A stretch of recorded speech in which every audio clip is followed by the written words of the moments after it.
আর রিয়া, লোক দেখানো মানসিকতা। এবং রাসূলুল্লাহ সাল্লাল্লাহু আলাইহি সাল্লাম একটা ভয়ঙ্কর হাদিস বলেছেন, এই হাদিসটা যতবার পড়ি থরথর করে আত্মাটা কাঁপে। কিয়ামতের দিন আল্লাহ তাআলা অনেক শহীদকে বলবেন তুমি জাহান্নামে যাবে। সে বলবে আল্লাহ আমি জাহান্নামে যাব, আমি তো রক্ত দিয়েছি তোমার জন্য, লিইলাই কালিমাতিল্লাহ, আমার দেহের তাজা রক্ত দিয়ে আমি শহীদ হয়েছি, জানাজা ছাড়া আমার দাফন হয়েছে, আমি তো জান্নাতে যাব। আল্লাহ বলবে না, তুমি শহীদ হয়েছ এই কারণে যে লোকজন তোমাকে বীর বলবে, বীর বাহাদুর। তো দুনিয়াতে তো তোমারে বাহাদুর বলছে, তো তোমারে বিশাল যোদ্ধা ছিল, বাহাদুর ছিল, খেতাব তো তুমি পেয়েছো, আমার কাছে কিচ্ছু নেই, জাহান্নামে যাও, go to the hell fire. অনেক দানশীলকে আল্লাহ বলবে জাহান্নামে যাও। সে বলবে আল্লাহ আমি জাহান্নামে যাব, আমি তো মসজিদ, মাদ্রাসা, এতিমখানা, বৃদ্ধাশ্রম এমন কিছু নাই যে বাকি রাখছি, শত শত মসজিদ আমি করেছি, আমি কেন জাহান্নামে যাব? আল্লাহ বলবে না, তুমি দান করেছিলে এই জন্য যে লোকজন তোমারে দানশীল বলবে, দানবীর বলবে, আদেম তাই বলবে, ওইটা তো তোমাকে বলা হয়েছে, জাহান্নামে যাও, আমার কাছে কি চাও, go to the hell fire. সেদিন আল্লাহ তাআলা অনেক আলেমকে ডাকবেন, অনেক দাঈদেরকে ডাকবেন, অনেক দুআত ইলাল্লাহদের তিনি ডাকবেন। Because of Allah, we are ready. Because of Allah, we are ready. Because of Allah, we are ready. সেদিন অনেক দুআত ইলাল্লাহদেরকে ডেকে আল্লাহ বলবেন যে তুমিও জাহান্নামে যাও।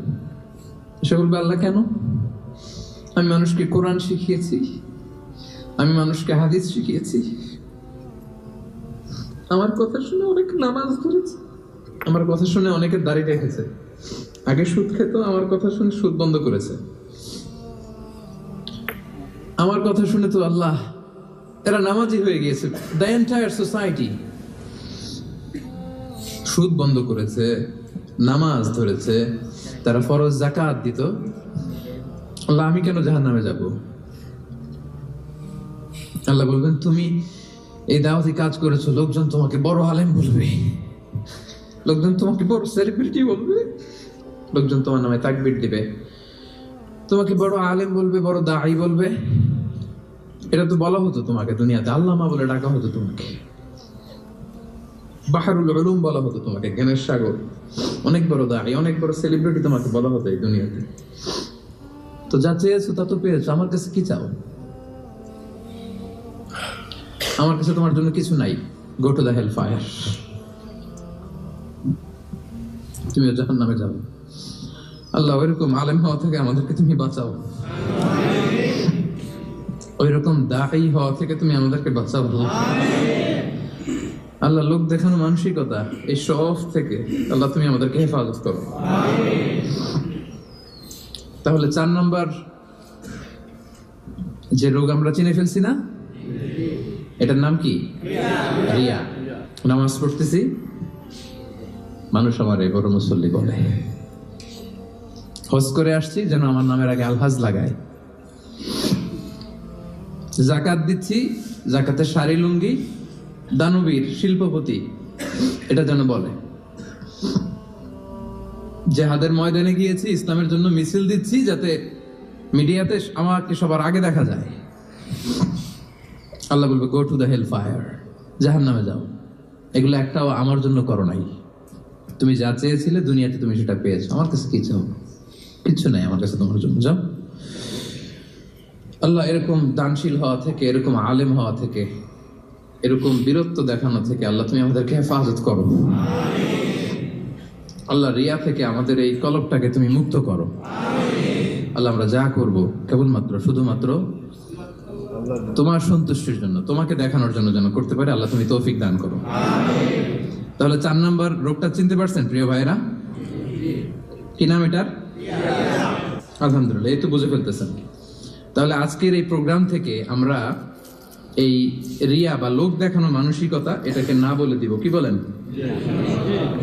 আজকের এই প্রোগ্রাম থেকে আমরা সবাই রিয়াকে কি বললাম? তাহলে প্রথম রোগের নাম ছিল কি ছিল?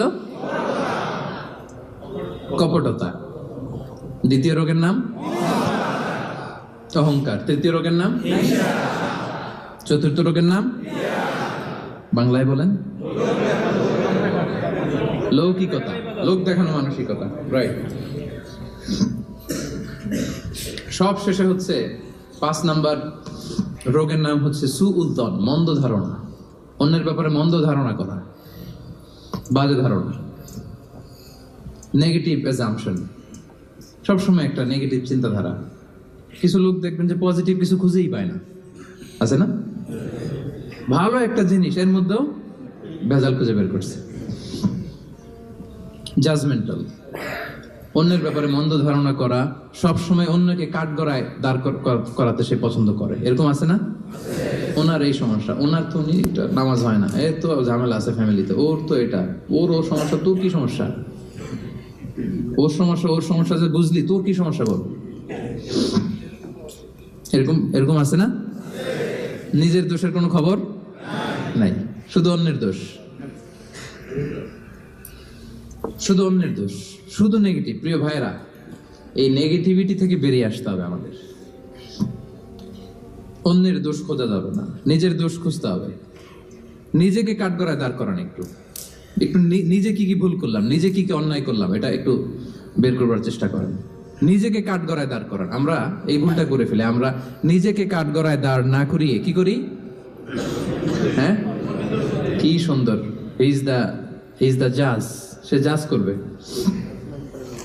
সে জাজের চেয়ারে বসছে, তার দায়িত্ব দেওয়া হয়েছে, এবার সে এই তোমার এই সমস্যা, এই সমস্যা, এটা ওইটা। তো জাজমেন্টাল হওয়া যাবে, পজিটিভ চিন্তা ধারণা করতে হবে। দেখেন আল্লাহ তাআলা বলছেন, ইয়া আইয়ুহাল্লাযীনা আমানু জিতানিবু কাসীরাম মিনায-যন্ন ইন্না বা'দায-যন্নি ইসম। ওহে বিশ্বাসীরা, বেশি বেশি ধারণা করা থেকে বেঁচে থাকো, কেননা ধারণাটা হচ্ছে পাপ।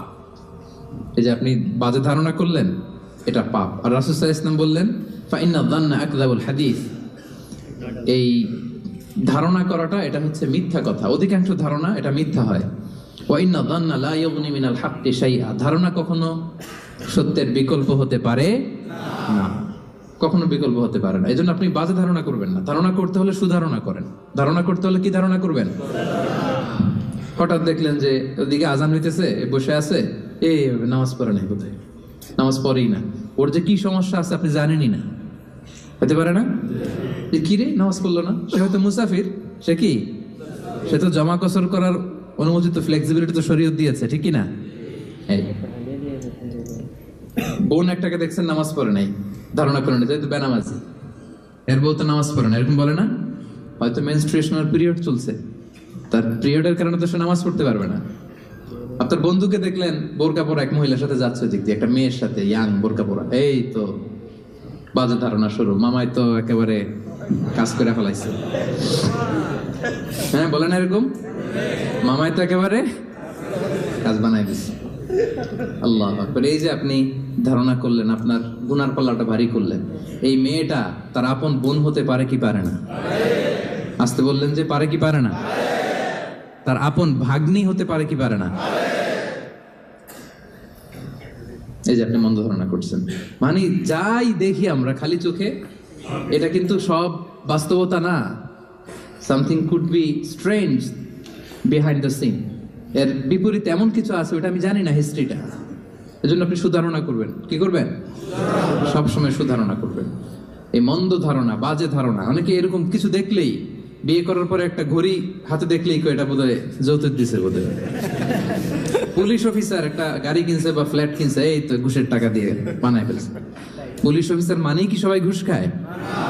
ঘুষ খায় একটা বড় সংখ্যক, কিন্তু এখনো অনেক সৎ পুলিশ অফিসার আমার দেশে আছে না নাই?